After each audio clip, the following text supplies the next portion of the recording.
we had a impactful inaugural session. We had the speeches of Secretary from the Ministry of Home Affairs. We had the additional Secretary from the Ministry of IT, and we had the industry experts representation from SAS. And now we are having a power-packed session with eminent speakers from diverse ministries who are here, and each ministry and each department. I think Vijay has joined. Join us, please. So each department and the ministry and the PSU who's being represented here, each are doing some exciting and innovative work in IT and also in AI. So I will start with a generic question in the first round, and requesting each of the speakers to first of all briefly highlight that how are they looking at using AI or already using AI. So I will start with our first speaker on my extreme right, GVL Satya Kumarji, who is the Managing Director for Center for Railway Information System, CRIS. Sir, if you can talk about how CRIS is exploring and using AI. CRIS, as you know, I think it is the IT arm for the Indian Railway. In fact, we design, develop, deploy, and manage the entire IT applications for Indian Railway in all its functionalities, be it the business development functions of passenger reservation system, unreserved, parcel management, operations, asset management of fixed infra, rolling infra, finance, HR, procurement.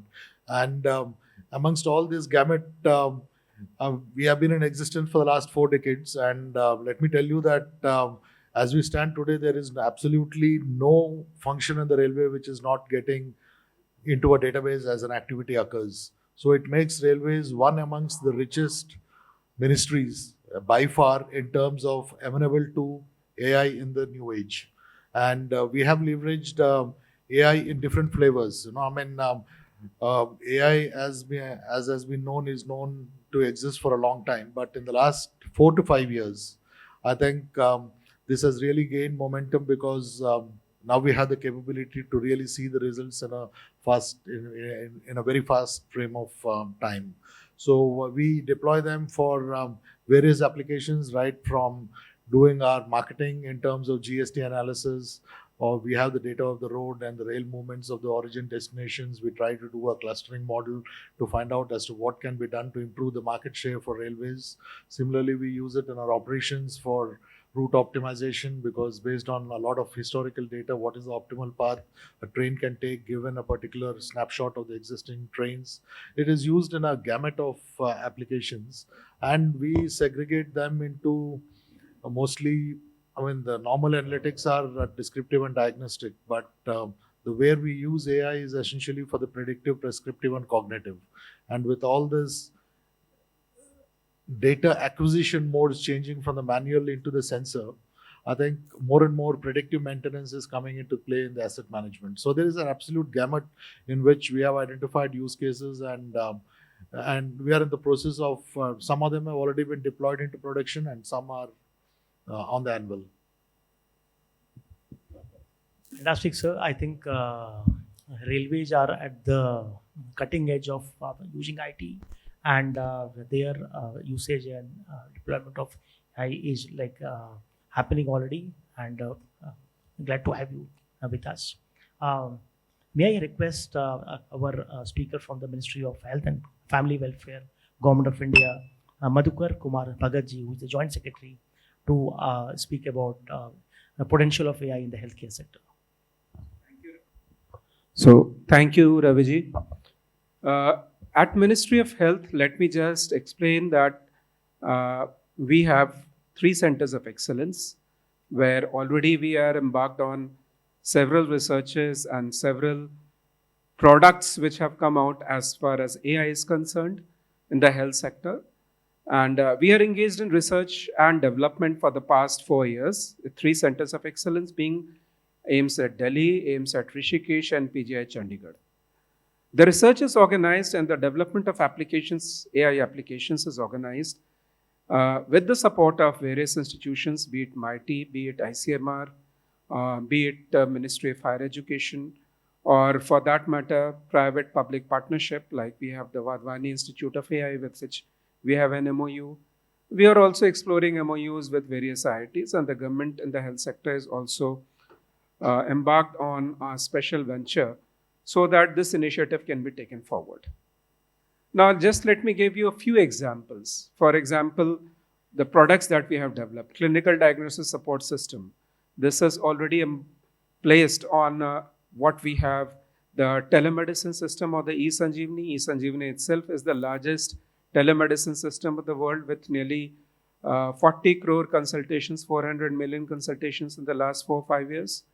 And the CDSS on that top of it helps in giving a differential diagnosis which is based on the symptoms and helps the doctors interact better and understand better what are the symptoms of the patient and what can be possibly the differential diagnosis. We also have products like diabetic retinopathy, where diabetes is a very debilitating disease, and retinopathy is one of the diseases which can result because of diabetes. And with the help of the diabetic retinopathy, we can identify and triage and prescribe very quickly areas like detection of oral cancer, areas which are such as, going through media for erupting diseases, for the purposes of determining which are the hotspots of the diseases. And almost 13, 14 various applications have already been developed or in the phase of deployment as far as AI is concerned. Now, health being an extremely important sector, we are also looking at as to how new areas can be identified, new research institutions can be roped in, and we can have support from other AIIMS and other institutions so that a wider cross-sectional data can be obtained. I would like to highlight that as far as health is concerned, India is very uniquely placed and has a comparative advantage even as compared to the Western countries. Now, what is that advantage? Other Western countries, they may have a lead in time. However, their AI models is trained on a lesser set of data, which does not have that cross-sectional diversity, which India has. And therefore, our applications can have the benefit of a greater universality and a greater application. So a wide range of data and a wide range of products are already being developed as far as AI applications and health sector is concerned. Thank you. Fantastic, sir. And thanks for highlighting the AI usage in the healthcare sector and the potential. We have with us Vijay Kumar Singh, who is a member of finance of the Delhi Development Authority. If you can speak about potential of AI. Hello. I think I'll broadly touch upon the financial management and how AI can actually play a role over there. Because this is an area in public expenditure management where it's mainly an estimation of what the expenditure is going to be. So budgeting and expenditure management is something which follow a cycle, and one can really predict what would the cyclicity of a particular expenditure, when there would be a peak. So for cash management in a particular organization, I think AI is something which can be put to good use. And as far as an organization like DDA, which is public facing, and there are consumer preferences in terms of housing and land pockets, I think definitely AI can play a role in terms of deciding what sort of product mix one can plan. I think I'll leave it at that. Fantastic, Vijayji. And we have with us Suparna Tandonji, who is the Chief Executive Officer of National Pension System Trust. And if you can talk about potential of AI in your department. Yeah. Good morning, everyone. It's wonderful to be here. At the outset, please excuse my voice because it's a bit of lost stage due to cold. Yeah, so I'll just tell you a little bit about what NPS Trust does. We manage the assets, the NPS assets of all the subscribers. That is those who have opted, government as well as non-government. And currently we are managing assets of around 15 trillion, 15 lakh crore. And we have 9 crore subscribers. So if I just take one of the functions that NPS Trust does, and that is monitoring the performance of the 10 pension funds. There are 118 schemes, 10 pension funds, and how we are right now monitoring the performance, the compliance, and the risk return profile, and also how we have a vision to use AI tools. So we are very quickly moving from a rule-based kind of a supervision monitoring to a rather predictive, analytical, and a data-driven approach. So in that context, I'll talk about the digital compliance monitoring system, where we look at the transaction level data, we look at the portfolio level data, we look at the pension fund level data, and we are trying to leverage AI/ML to look at how not just the compliance is taken care of. For instance, there are limits, there are thresholds and boundaries, whether they are being breached or not. And you have to understand that there are zillions and zillions of transactions. It is physically impossible to do it otherwise. And also, what is the risk, if any, which is building up? For instance, there are certain limits as to the amount of equity that can be held. So overall, in the portfolio, all put together, whether there is excessive concentration being built, what is the outlier in the data, the behavioral pattern of the pension funds. So all that we are slowly progressing to move to machine-based learning to be able to not just monitor, but also predict any excessive risk, any breaches, or potential defaults also. Fantastic. This is great usage of AI, and straight away impacts, I think, each of us. May I request our next panelist, Dr. Saurav Kumar Datta, who is the Chief Technology Officer of ESIC, Ministry of Labour and Employment, to speak about potential of AI in your department. Good morning. It's an honor and privilege to be here. From an ESIC perspective, ESIC is a unique setup in the world, rather. It has a unique combination of giving benefits in terms of the cash benefits as well as the health benefits. Although it's an insurance, but the insurance model is a bit different in terms of a normal insurance model. It's on the benefit and the social security side of it. Now, we have got about 14 crore beneficiaries in the system as of now, and it's expected to grow further. We deal with the employees in various areas across India, and their various data in terms of employer data, employee data, and all of that is residing with our system, including the health data. So we have a huge repository of information, and based on that, we are planning to go ahead with some of the analytics. We already have rule-based analytics in terms of fraud detection, but that is very rudimentary in nature. Now, going forward, first of all, there are two aspects of it. One is from Dr. Rajendra Kumar, who was the earlier DG of ESIC, he mentioned.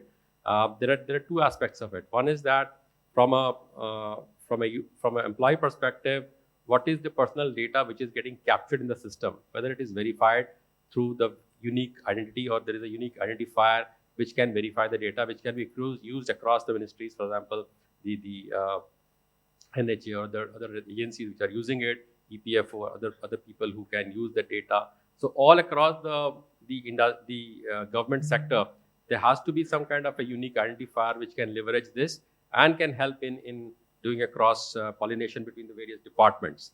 So that's one. That's one aspect. The other aspect is the usage aspect, which is automated from machine-driven perspective. Already someone mentioned about cyber security. So that aspect is automatic. In fact, the data there generated is not that much. The level of data generated is good. So that gives us a good example, a good base starting point for analysis.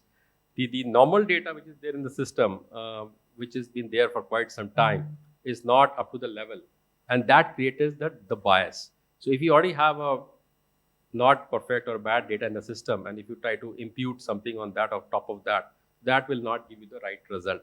So that's one of the aspects that we are working on, and we are leveraging. We are trying to clean up the basic system first, and then move on to the next level. That's the plan. Thanks for highlighting the importance of clean data, which has to like go in the system. Unless that happens, we can't use the power of AI at all. We have our like next expert speaker, Subrata Aichi, who is the executive director and chief risk officer of REC Limited. And as we all know that REC is one of the biggest PSUs in the country. So their potential of AI usage is huge. So if you can talk about that. Good morning to all.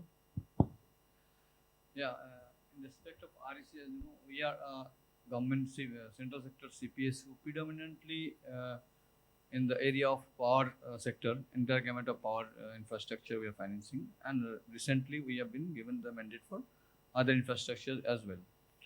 So in our case, main focus area for using AI will be in the areas of, say, project management. So we have got, because we are handling a huge data of enormous number of projects we are funding. So that will be very helpful for us in project monitoring areas when we'll use AI. And subsequently, we can use AI in other areas as well, like project appraisal again. So and risk management areas and other departments, as and when it materializes, it evolves. AI evolves for us, specific to NBFC's sector.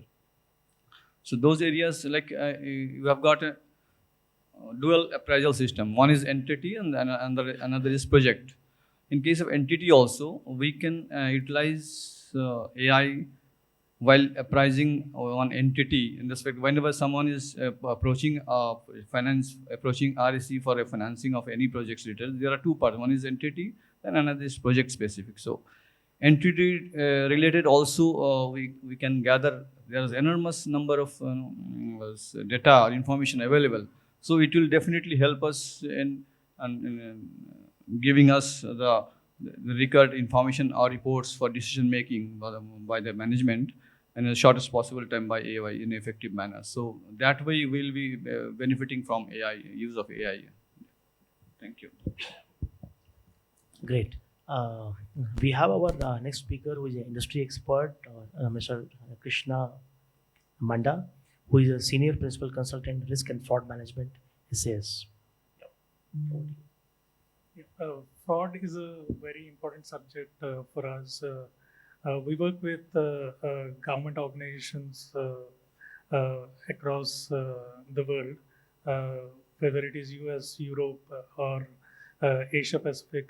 We work with all the organizations. When it comes to government, we clearly look at both the income side and the expenditure side. Like from the income side, we work with tax authorities. We try and work along with them to promote AI, usage of AI in improving the tax collections, as well as identifying any potential tax evasions, actually.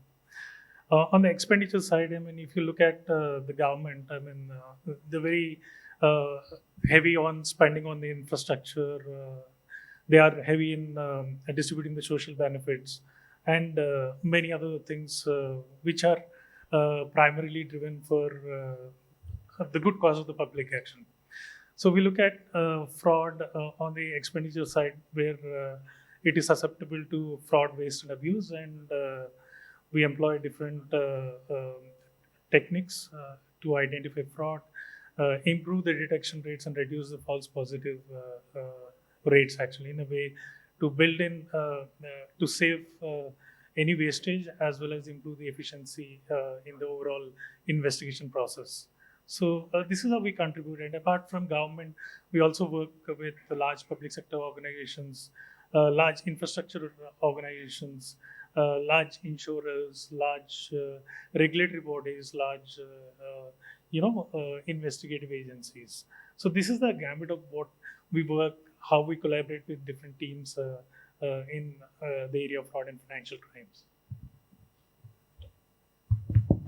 Great. So I will now move into the specific sectoral round of questions. So I'm requesting Satya Kumarji, if you can specifically speak about some of the AI applications which are already being explored or being already deployed, and their impact, and any reference to the financial management and usage of AI in the financial management also. As I mentioned, we have a very structured framework in which how we go about this analytics on the railways. We, like any other organization, we look at the 8 main functions, that is business development and marketing, operations, then capacity expansion development, then asset management, finance, HR, procurement. So amongst these 7 functions, we start and process reforms, of course, which is actually about transformation and strategic planning. So what do we do in each one of them is there is a specific KPI in each one of them. For example, in the business development, it is about growth and how the service levels of the passengers and freight segment are catered. And when we look at the dimensions of the freight and the passengers, like price, safety, security, availability, reliability, then your pre-arrival, post-departure, onboard services, and whatever we do, we actually try to do in the analytics to see whether we cater to these, whether they are tied up to the growth or are they tied up to the service levels of the passenger. And specific cases in operations, as I mentioned, wherever the current drain of the railwaymen used to go in terms of performing day-to-day operations. If I may just take an example, when a freight train moves from an origin to a destination, it reaches a destination, then there is a lot of manual input which hitherto you were used to be going. What should I do with the locomotive which is coming to the terminal? What should I do with the empty rake which is going to be released at that point? Which locomotive do I deploy? And when do I order the train? Suppose Mail Express and passenger trains are going, there is a certain things. Now using machine learning over the last 5-6 years, whatever data we have, we are able to now come out and give aids to the controllers. Similar to air traffic control, railway has these controllers who actually manage the entire operations on the railway. So these aids are provided to the controllers. Similarly, on the route optimization, as I was just mentioning, giving a particular snapshot of the trains which exist, what is the best path that a goods train can take. So amongst all the spectrum, there are a number of use cases which are coming up, especially when you talk about project management. We don't look at AI per se for delivering on a particular KPI. We look at a solution, and there could be a combination of a rule-based program and AI coming into play. And AI for us is mostly because of the data, it's on the machine learning front, on the condition-based maintenance of a track, signal, traction, coach, locomotive. That is where we tend to use machine learning in a big way, taking historical patterns and then trying to predict. Similarly, we use, because CRIS per se is an IT organization, we use a lot of these new tools like LLMs for crashing our software. We have around 900 plus software and network engineers who belong to CRIS. So we look at the different specific use cases and then keep evolving. Fantastic, sir. And excellent examples you have mentioned about the usage of AI in CRIS and overall railway ecosystem. I am requesting our speaker from Ministry of Health to talk about any specific aspects like you want to highlight in the AI implementation or AI potential in the health sector. You can elaborate about it. So, thank you, Raviji. I would like to highlight there are certain what are the important areas in the health sector or in generic in the AI sector, especially from the perspective of the risks. First of all, we must understand that cybersecurity remains one of the critical elements which has not been appropriately emphasized as well as AI is concerned, as if AI is immune to cybersecurity, which is not the case. And therefore, one of the fundamental risks which arise to AI is also because how secure is our data is. The data biases, the deficiencies in the data, these are the other risks which are important. Third area is areas such as model poisonings. And these model poisonings can be pre-model poisonings at the development stage as well as the post-model poisoning. Even once our model has been successfully deployed, can its model poisoning bring an alteration in the model itself? For example, a model which is for the purposes of detection of cancer, and if there is a model poisoning which leads to loss of efficiency or efficacy or misdetection, that can have a very, very significant impact as far as the health sector is concerned. It's not just a generative AI that, the image that you get is something distorted. And therefore, when we take up areas of AI, especially in the health sector, we have to be very cautious about it. And where our operational dependence is heavy, then therefore, these factors have to be taken into consideration. Ethical AI, that is definitely very important. But what is the framework? Security, where is the framework? What is the standards of data? The gold standards. What should be that gold standard? That is extremely important. And then when we talk about risks, we also have to be cautious about the fact that what are the insider threats? We at the government are embarking upon extensive use of AI. And when we talk about extensive use of AI, do we have the necessary resources for that? If not, then definitely we are dependent on outside resources. And then the question of that resource, that insider threat is also arising. In areas such as fraud management, as you may know, that NHA, National Health Authority, has already taken a lead for processing of the various claims. And in that, duplicate records is a challenge. False and fabricated documents may be challenged. False processing of records can be a challenge. And these are some areas which we have to be very conscious and cautious as far as health sector is concerned. And may also have significant bearing on the other sectors. Thank you, Madhukarji. I think you have highlighted this financial risk and fraud issues, which are very, very critical, and also mentioned about the cyber security, which is equally very, very important. Vijay Kumarji from DDA, if you want to highlight some of the financial risk issues. Well, in terms of financial risks, I think the core of the problem is the payment systems. How do you devise the payment system, especially when it comes to government?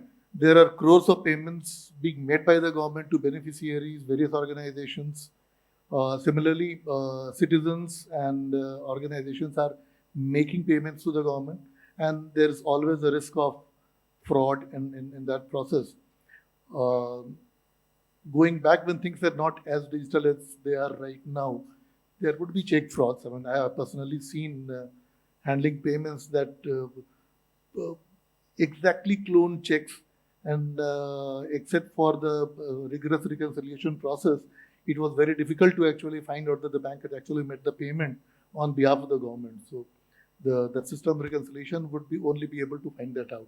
Now that is something on the payment side that has more or less been eliminated, because check payments are no longer the main form of payment. Actually, they are no longer the form of payment. It's basically a server-to-server interaction. The PFMS server directly interacts with the banking server. Also, for devising payment system, I think the government payment systems are kind of are on top of the exact development of the IT system in the economy. So, in terms of the IT AI is now the thing which is there. Also, the development of the banking payment system. The banking payment system in India has grown by leaps and bounds over the last 20 years. I remember I think it was October 2006 when the government on a pilot basis made e-payments of service taxes mandatory. And this was for, I think, service taxpayers who made a payment of 50 lakhs in a year. And there was a total mayhem. I was in CBEC, it was at that point of time, controller of accounts. And everybody said, how would we make payments? There were only a few banks which we had worked around and they were unable to receive e-payments. Most of the corporates would say that we don't have internet banking accounts. Now from then 2006 to 19 years, now almost 100% payments now come through electronic route. As far as receiving payments, that was revenue receipts. Non-tax receipts also now there are NDRP, Bharat Kosh portal is there. As individual organizations on the government side, quasi-government, all the autonomous bodies. So one of the challenges is to basically devise a payment page. How do you do it? There are processes. You're selling certain services for which payments have to be made by individuals. So how do you link the two? Is there a real-time message communication coming back? Because that is where the frauds happen. It's actually, the frauds are not exactly in terms of government losing money to that extent, as much as the data breaches which may happen in the process of making payments to the government. Suppose the payment fails, you go to Google, you start Googling, and what you reach actually a phishing site. And then you end up disclosing your information. So for that, what we really need to do is, in terms of devising the payment pages, we need to be more careful. We need to put in place maybe the institutional mechanism. There are a number of instructions already from RBI and others how to protect individuals, the investors, in terms of any losses which may happen. And from DDA perspective, one example, I would normally go to the social media sites just to find out the pulse of what the reaction was. And I had done some searches. Based on that, one of the social media platforms showed me a site which was asking people to register for buying DDA houses. And I could make out that it was not DDA site. So I informed my IT team, who then took up with the particular media platform. And we realized that, then we came out with ads also saying that please be careful, that there are other there are such, don't fall in that trap. So I think these are the various things which we need to be careful about while devising our processes. I think excellent point. I had my personal experience here. I was booking a government guest house in Mahabaleshwar, and I was like told it is a fantastic place to stay, and then I ended up booking at wrong link, wrong payment, and I arrived there in the middle of the night, and they said, you are the 50th person who has arrived today, who has no booking, and you arrived on the wrong side, because when you search for it, you go to a wrong link and you pay to the wrong person. And it's like... So I think in terms of preventing such frauds, one is when you have got such extensive KYC norms for the mobiles, similarly for the accounts, because both of the frauds happen, the gem trinity is involved. So I think there is a need to map those proactively. And for organizations like the guest house or DDA, for instance, we need to be more careful about such sites which are mimicking us. We have to be more proactive rather than just being reactive to that. Sure. Over to Suparna Tandonji. I think you are managing a huge amount of money and huge amount of database. So how do you handle the financial risk involved? Yeah, so I'll expand a little bit about what I spoke earlier. So right now we are setting up a risk-based model to look at the financial, non-financial risk that are faced by the funds that are invested, the subscribers' funds, because ultimately that's what we are responsible for, that their funds should be safe and they should yield the risk-adjusted return, which is better than the benchmark returns, and that should be sustainable over the lifetime of the subscriber. So we have identified some kind of, about 9 major categories of risks: market risk, credit risk, operational risk, which is one of the largest, then cybersecurity information risk, then legal compliance risk, reputational risk, religious risk, and all that. And there are more than 100 parameters. So each of those risks have several parameters. Like for instance, If there is market risk, then how the prices of securities are affecting the returns at the portfolio level, what kind of credit risk is building up, how many of the bonds or the securities can go to D, category D from AAA or AA. Operational risk is linked to how many key persons are leaving the entity, the pension fund, which is supposed to invest, or do they have sufficient investment in analytics, in CISO and CTO and CR and all that. So all this we have built into a model, and we would be using past data to predict, to monitor, to predict, and to manage the risks arising out of each of these areas and generate a heat map. So which of those risks and subcategories of risks are in the red zone, in the amber zone and green zone, and that would feed not just into the monitoring system at NPS Trust, but also with the PFRDA, which is a regulatory body. So, and that is where we plan to use our machine learning because of the humongous data that I spoke about, and monitor the risk. So we've already started doing that in-house. Going forward, we would like to take it to a much higher level. Fantastic. Over to you, Dr. Saurav Kumar Datta, who's the CTO from ESIC. And I think the keynote speaker in the morning also spoke about ESIC. And I think it is again a citizen facing service, which is very, very critical. So how do you manage the risk here? Right. So before that, I would just like to say that the benefits that we give is called Panchdeep. There are 5 benefits which are given, and our system also has, from a technology perspective, we also call that Panchdeep. That's got 5 pillars. So the 5 pillars are basically e-Pehchan, which is the identity of the employee and the employer, and which is again verified in the system. Then we have something known as Pahchan, which is the infrastructure. The third is the Milap, which is the networking piece. The fourth is Maitri, which are the application layer. And the fifth is Dhanvantri, which is the hospital management system and the doctor management system. There are 5 pillars basically. And each of the pillars have their own risk management agents sitting on them, right? So from the e-Pehchan perspective, we should be checking whether, again, I mentioned earlier, that we should have a unique identifier, which was not there for long because it was kind of optional. So now that is being made mandatory, and then we have a unified identifier, which is the Aadhaar. So that will give you across our sister concerns like EPFO and NHA, getting the Aadhaar IDs. All of that will be linked. So unless you have a unique identifier, it's very difficult to identify a particular person, and the names of the persons entered in the system is also n number of combination permutation. And then again, if you try to clean up based on AI, that's not going to work because that's again imputed data.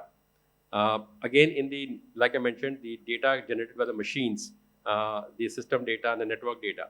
So that are more or less standard in the format. You have the IP addresses, MAC addresses, the timestamps synchronized with the clock. So all of that, the NTP is there. So those data is more or less still, you can rely on those data and you can take the actions based on those from a NOC/SOC perspective, the Network Operations Center and the Security Operations Center. You can take actions, verifiable actions on those. So that's quite reliable. Then again, the Dhanvantri piece comes in, the hospital data. So that is again area of concern. That's a lot of risk management that we are doing. Duplication of records, somebody already mentioned before, duplication of the invoices, then local purchases, so all medicines. So these are the areas of risks in our system, and we have certain guardrails, but those are to be made little more robust going forward. Right? So, but basically, at the end of the day, it's basically the financial risk that we are running. We are giving out the public money in a fraudulent way, so that has to be plugged in. Great. Subhata IG, Executive Director from REC, if you want to speak about these financial risk issues. Yeah, if you want to pick up the mic. As you know, we are in the business of taking risk basically as an NBFC. We are a non-deposit taking NBFC, so we don't take any deposits, we borrow and then we lend. So we are in the business of taking risk. Our predominant risks are like, credit risk. Then comes our liquidity risk and market risk and other operational risks. in the credit risk part, if you can ask me, there are two primary risks. One is our commitment to our borrowers to disburse their requested loan amount in time, as well as our obligation to fulfill the commitment or obligation to our lenders to repay our loan and interest in time. So as regards disbursement of loan to our borrowers. So the whole system has been already been mechanized. We use ERP systems. So there's no manual interference in the processing of loan disbursements. It starts from zero to till end. It is through ERP. There's no manual intervention there, and we have got a time limit set for that, say within 3 days or within 2 days or even 5 days, depending upon the nature of disbursements. So it has to be either rejected or it has to be credited to the borrower's account and directly. Through RTGS, there's no even check. We do not issue cash since last 10-15 years. We do not handle cash, and we do not even issue any checks also. All 100% payments are through systems, RTGS.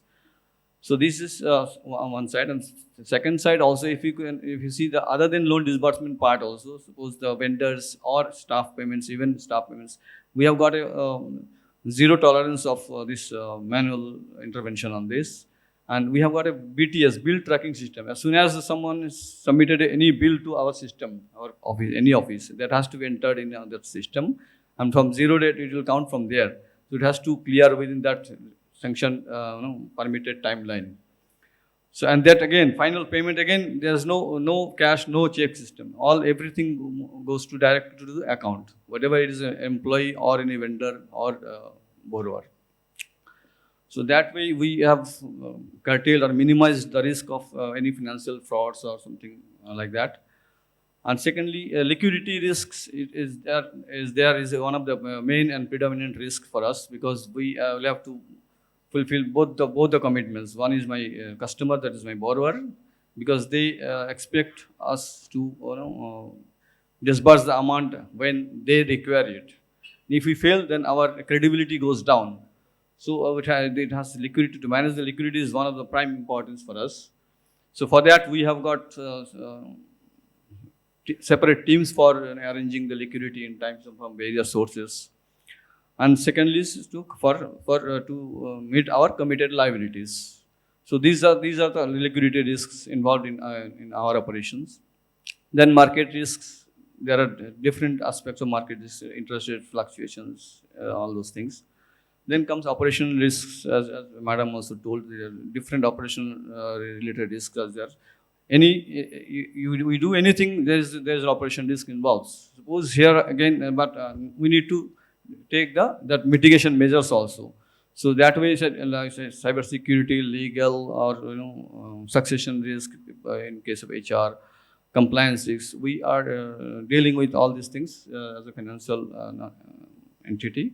So we are managing overall risk that way. So that's it. Thank you. Excellent. I think I loved that statement you started with. We are in the business of taking risks. That was a great statement to make. So, Krishnaji, what do you, if you can talk about from the industry expertise angle on the financial risks issues? Yeah, we have touched upon, eminent panelists have talked about different typologies of frauds happens in different varieties of the organization, right from railways to pension funds to healthcare to any other thing actually.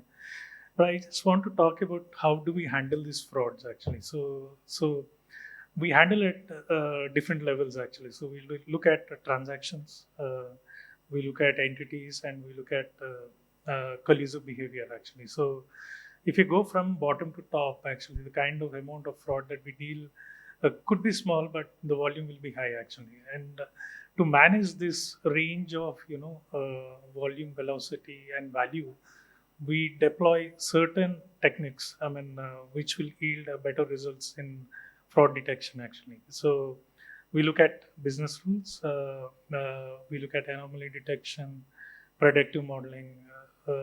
Nowadays, a lot of textual data is there. We look at text analytics, image analytics, etc., etc. To make it a little more clear, actually, I'll take an example of healthcare as a fraud, where we worked with several organizations in the US, Europe, and even in India in one of the states, and till the recent past in NHA, where we had deployed a range of techniques actually. So we started with like business rules actually. So in the states where the allowable procedures are being drafted, actually, we look at all the procedures and codify everything into our system and look at whether a particular claim transaction is in line with the procedures. I mean the policy and procedures that were uh, designed for a particular treatment or so actually.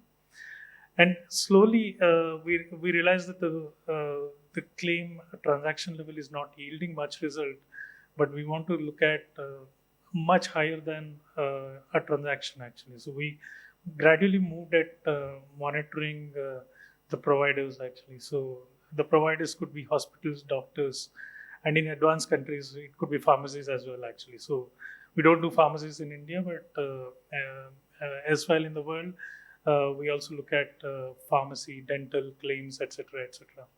Here, what we try and do is we deploy certain techniques like anomaly detection. We look at averages, we look at standard deviations, we look at the footfall, etc., etc., and we try and identify which are the providers, hospitals, which are outliers when you're looking at all the when we are clustering all the related entities actually.